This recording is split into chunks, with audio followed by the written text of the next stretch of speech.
I've been knowing this guy for 5.5 years. He was housed. When they fall out of housing, they become instantly vulnerable on the streets. I honestly feel that each individual in the top 14 should be housed and will be housed. That's my goal.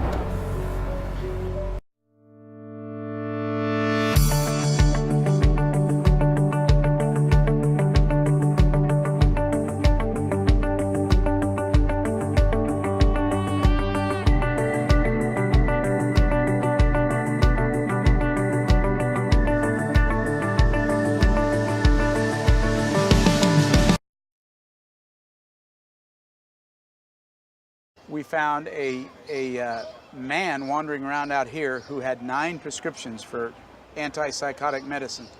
And he'd been dropped off by a mental hospital 40 miles away.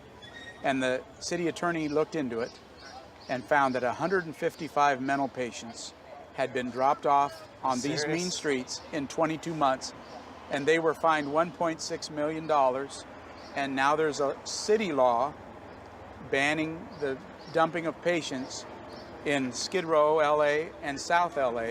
And that's the thing, doctors are sworn to do no harm, and yet hospitals were dropping the most vulnerable people in our society off on these meanest streets, really in the country. I would go to Denny's. I tried to commit suicide. I just didn't want to live anymore, so I took all those pills.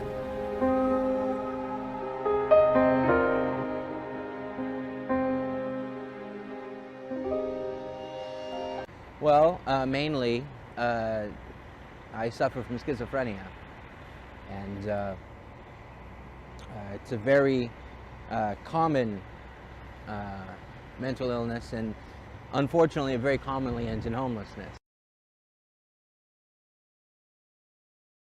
Okay, so you came here voluntarily. So I could stop from killing myself. And what was going on that you felt like killing yourself? It was 3 o'clock in the morning. I couldn't sleep. All the same thoughts kept racing through my mind over and over and over again.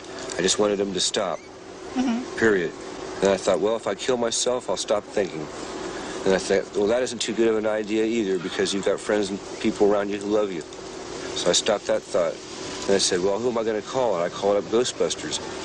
I mean, no, that came out wrong. It's a joke. I didn't call Ghostbusters. I called up Crisis Intervention Center and talked to them on the phone.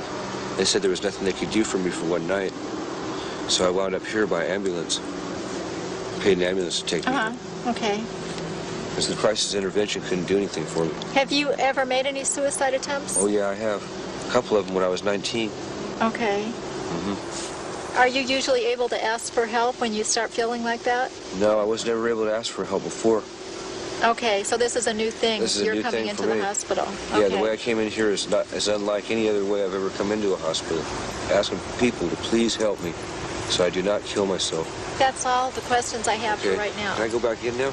Yeah, I'm getting very uncomfortable out here. I think somebody might be trying to shoot me.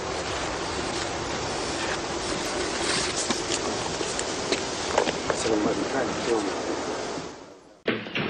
How are you doing?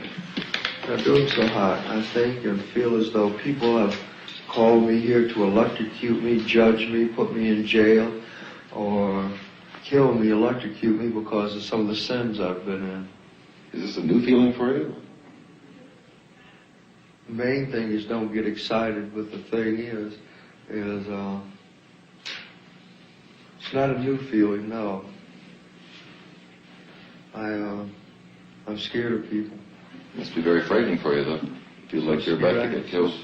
I'm so scared I can tell you that picture's got a headache.